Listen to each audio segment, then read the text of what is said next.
Hello and welcome to the Bike Show once again, and this week we've got two tests that we filmed earlier in the year of hugely important sport touring models for BMW and KTM. Both bikes that I really enjoyed riding around the mountainous parts of southern Bavaria.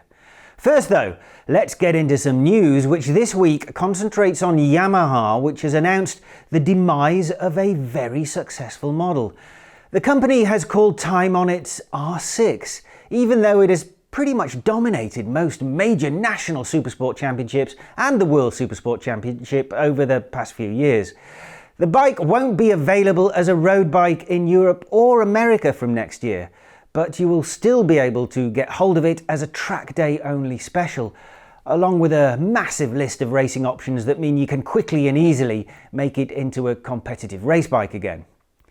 I'm not sure how that will work for the big racing series though, because they're production classes, and I think the idea is that the bikes are homologated road bikes, with the homologation taking place each year. Sell a certain amount to the general public and then you can race that bike.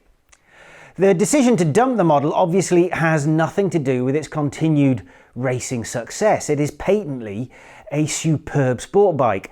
It is much more to do with the gradual decline of a once hugely important class of bikes. 600cc sport bikes used to be the big sellers, especially in Europe, thanks to prohibitive insurance costs for bigger sport bikes. The desires of the average biker have changed as well, and the popularity of sport bikes has suffered while the adventure bike class just keeps on growing. The result is that it probably doesn't make economic sense for Yamaha to finesse the R6 through the upcoming Euro emissions tests, and so it's being dropped. A decision which highlights how surprising it was for Honda to announce it will now be bringing as a brand new CBR 600RR. Given the continued sales success of adventure bikes, Yamaha's Tenere 700 is obviously good news for the company. But I have to say, I'm a bit surprised it hasn't immediately been followed by a long overdue, serious revamp for the now aged Super Tenere. More positive news for the Tuning Fork Brigade though are replacements for the MT-09 and Tracers. These are important bikes for Yamaha, by which we mean they've been very successful and have made the company shed loads of money.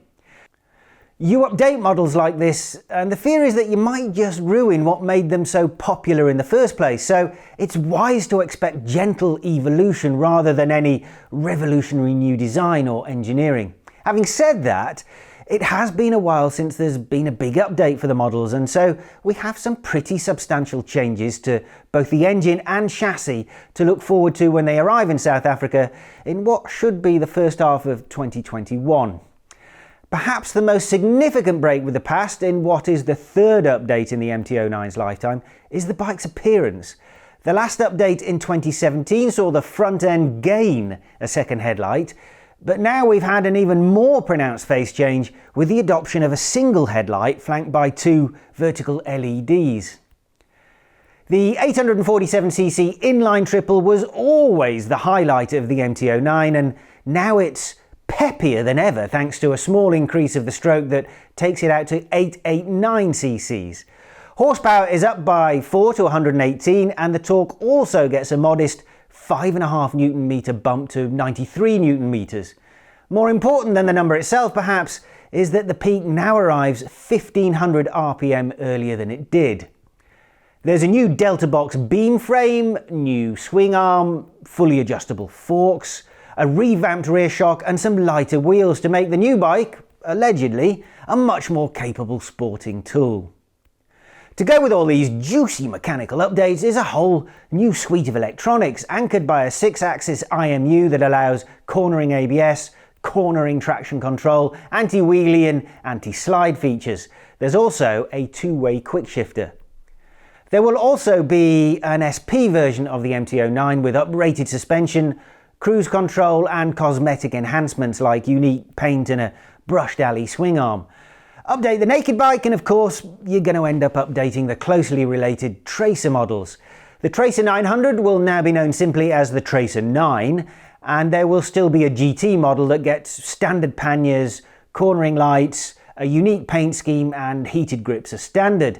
The base Tracer 9 does without those features and, interestingly, also won't get the up and down quick shifter that is standard on the naked bike and on the Tracer 9 GT. It hasn't simply been a case of slapping on some fairing panels either, because the engine mounts are stiffer and the swing arm is 60mm longer, all in the name of increased stability, especially when loaded up with a passenger and some luggage. There's a 10-way adjustable screen, 2-way adjustable seat height, the handlebar can move forwards and backwards, and the foot pegs go up and down, so there's actually a potential 8 seating options. Another noticeable difference to the naked bike comes with the instrument panel that is now split into 2 parts. The left has got all your riding info like speed and revs, while the right side gives you access to all the onboard computer stuff. With the arrival of BMW's F900 XR and Triumph's 850 Sport to challenge the Tracer's, well, it's been dominant in this segment, not to mention the rumours of an 890 Duke GT from KTM, Yamaha had to raise their game if they hope to stay on top. It looks like they've given themselves a fighting chance of doing exactly that.